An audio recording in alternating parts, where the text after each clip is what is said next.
Assalamualaikum warahmatullahi wabarakatuh.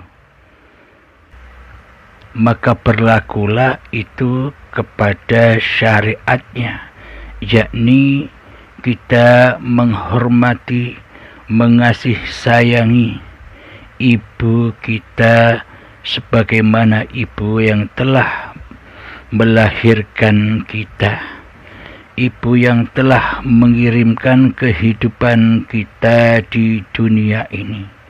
Menurut syariatnya demikian.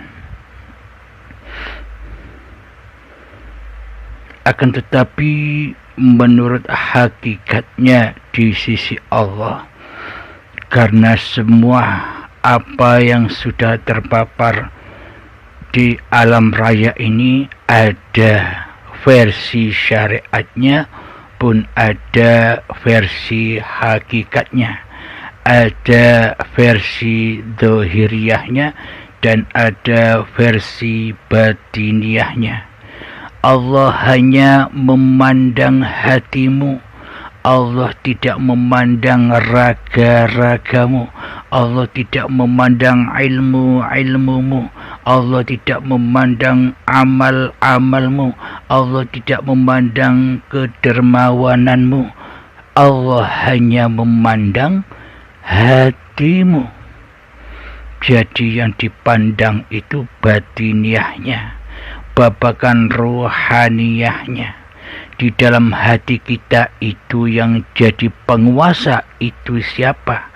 Di dalam hati kita itu yang menjadi imam besar itu siapa? Diri kitakah? Hawa nafsu kitakah? Ataukah Allah yang berkuasa menguasai seluruh makhluknya? Bila gumpalan daging itu suci, maka sucilah semua amal dan perbuatannya. Namun bila segumpal daging itu najis, kotor, maka semua amal perbuatan itu pun juga akan najis dan kotor. Apakah yang dimaksud gumpalan daging yang suci itu? Gumpalan daging yang suci itu adalah hati yang sudah tidak terkuasai lagi oleh kemanusiaannya. Hati yang telah nyata kembali rojiun bahwa hanya Allah lah yang wujud, bahwa hanya Allah lah yang hidup, bahwa hanya Allah lah yang berkuasa atas makhluknya, atas kemanusiaannya. Inilah yang disebut hati yang suci. Maka seluruh amaliannya pasti kembali pulang kepada lillahi ta'ala, sesuai niatan-niatan sebuah ibadah, sesuai niatan-niatan apapun yang diaktivitaskan oleh diri manusia kita, yang mana wajib diawali dengan sebuah niatan supaya kita kembali kepada lillahi ta'ala sebagai pelaku yang menguasai diri manusia kita. Apa tujuan kita diutus berniat? Tujuan kita diutus berniat itu adalah tak lain dan tak bukan agar supaya kita tidak ngaku-ngaku jadi Allah, agar hati kita tidak ngaku-ngaku jadi Tuhan, agar hati kita tidak ngaku-ngaku menjadi penguasanya hidup dan badan ini. Jadi benarlah, kloplah apa yang dibawa oleh Kanjeng Nabi Muhammad sallallahu alaihi wasallam, yakni indama bu'istu liutammima makarimal akhlak. Tidaklah aku diutus turun ke dunia ini hanyalah untuk memperbaiki akhlak manusia. Yang diperbaiki itu akhlak yang mana?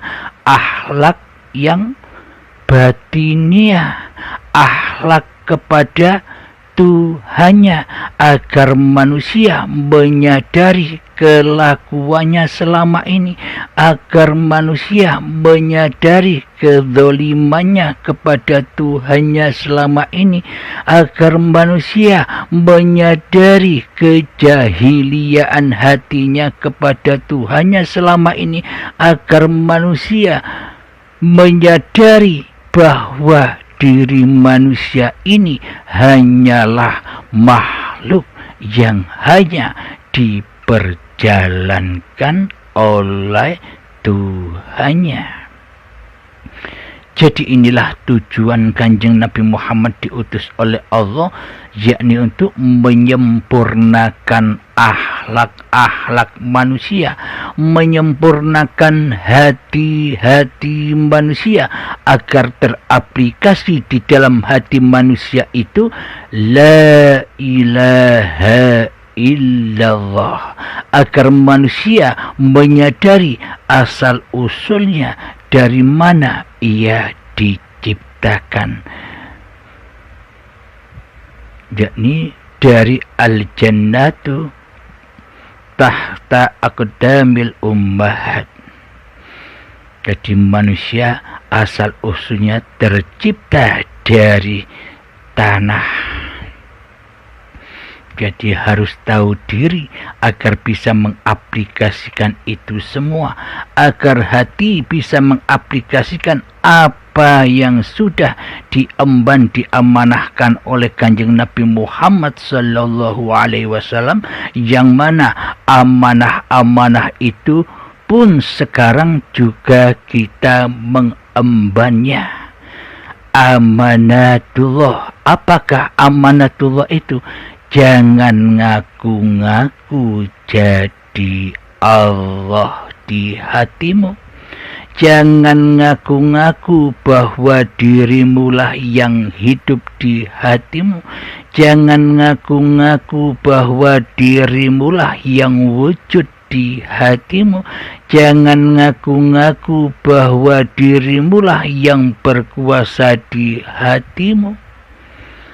Inilah maksud Kanjeng Nabi Muhammad didatangkan sebagai utusan Allah di muka bumi ini, sebagai panutan bagi seluruh manusia, sebagaimana dicontohkan oleh Kanjeng Nabi Muhammad lewat yang diabadikan di dalam Al-Quran. Muhammad, bukan kamu yang melempar itu, tapi akulah yang melempar. Muhammad, bukan kamu yang memanah itu, tapi akulah yang memanah. Jadi nyatalah, bila ini diluaskan pengertiannya, maka terjadilah Muhammad, bukan kamu yang duduk itu, akulah yang mendudukkanmu. Muhammad, bukan kamu yang berdiri itu, akulah yang memberdirikanmu. Muhammad, bukan kamu yang berjalan itu, akulah yang memperjalankanmu. Muhammad, bukan kamu yang sholat itu, akulah yang mempergerakkanmu. Akulah yang merukuk sujudkanmu. Muhammad, bukan kamu yang bekerja itu, akulah yang memperkerjakanmu. Muhammad, bukan kamu yang berkalam itu, akulah yang mengkalamkanmu. Bila diartikan itu semua maknanya begitu. Jadi nyatalah la ilaha illallah Muhammadur Rasulullah di hati Kanjeng Nabi Muhammad dan di hati para nabi dan para rasul serta para aulia Allah. Hatinya sudah teraplikasi. Afdalul dzikri fa'lam annahu la ilaha illallah.